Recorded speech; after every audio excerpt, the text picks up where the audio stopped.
స్వరూపానందేంద్ర నకిలీ స్వామి అని ఆయన సినిమా థియేటర్ వద్ద బ్లాక్ టికెట్లు అమ్ముకునేవాడినని విశాఖ జనసేన పార్టీ నాయకులు కార్పొరేటర్ పీతల మూర్తి యాదవ్ అన్నారు. విశాఖ పౌర గ్రంథాలయంలో మీడియా సమావేశంలో మూర్తి యాదవ్ మాట్లాడుతూ విశాఖ చిన్న ముసిడివాడ శారదాపీఠ నిర్వాహకులు స్వామీజీగా చెప్పుకుంటున్నటువంటి స్వరూపానందేంద్ర సాత్మానందేంద్ర దొంగ స్వాములని చిన్న ముసిడివాడ వద్ద ఉన్న పీఠం కూడా స్వయం ప్రకటిత పీఠమని, అందులో స్వాములు స్వయం ప్రకటిత స్వాములని ఆయన అన్నారు.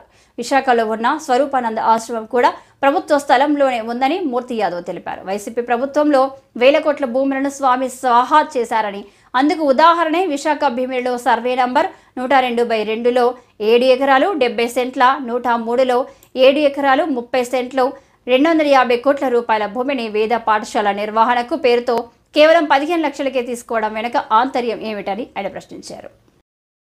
శారదాపీఠంకి స్వామీజీకి బినామీగా ఉన్నటువంటి వాళ్ళ మీద 46 కోట్ల రూపాయలు అదనంగా ఫిక్స్డ్ డిపాజిట్లు ఉన్నాయన్నది నాకున్న సమాచారం.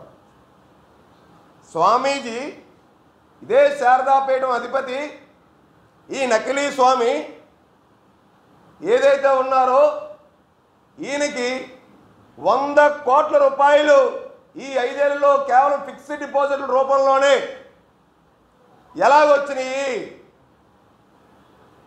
సామాన్యులు వెళ్తే 50,000 రూపాయల దర్శనం, మంత్రి గారు వెళ్తే 2 లక్షల రూపాయల దర్శనం, వ్యాపారవేత్తలు పారిశ్రామికవేత్తలు వెళ్తే దానికి హద్దే లేదు.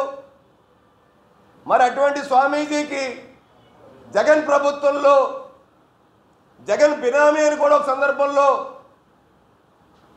వైసీపీ ప్రభుత్వానికి రెండో పవర్ సెంటర్ అని చెప్పి చెప్పుకునేటువంటి శారదాపీఠం జగన్మోహన్ రెడ్డికి రాజగురువు అని చెప్పి కూడా చాలామంది అన్న సందర్భం. మరి ఇన్ని 100 కోట్లు అసలు ఎలాగొచ్చినాయి?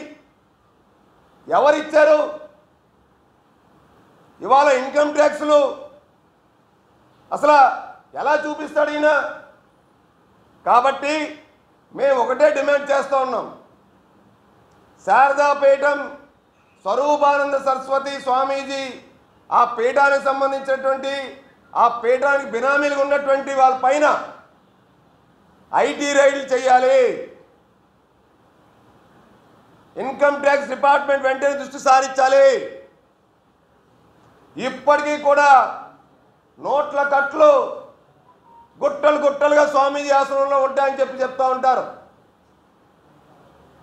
అసలు ఈ స్వామీజీకి వేద మంత్రాలు వచ్చా? ఎంత దారుణం అంటేనండి, ఎంత దౌర్భాగ్యం అంటే ఎవరైనా ఆ వేద విద్యార్థులకి వాళ్ళు చందా ఇస్తే పిల్లలకి ఆ డబ్బులు కూడా తిరిగి ఈ స్వామీజీ గారి యొక్క కుమారుడు సాత్మానంద వాళ్ళు తల్లి వెంటనే వేద విద్యార్థులకు ఇచ్చేటువంటి డబ్బులు కూడా వెనక్కి తీసేసుకొని దోచేసుకునేటువంటి స్థితి. మీరు స్వామీజీ ఆశ్రమంకి వెళ్ళండి, ఒక 5 గ్రాముల బంగారం ఇక్కడ పెట్టండి, ఏదో నగదు పెట్టండి, వెంటనే స్వామీజీగా భార్యగా ఉన్నటువంటి భార్యామణి గారు వెంటనే వచ్చి అవన్నీ పట్టుకొని పోతారు.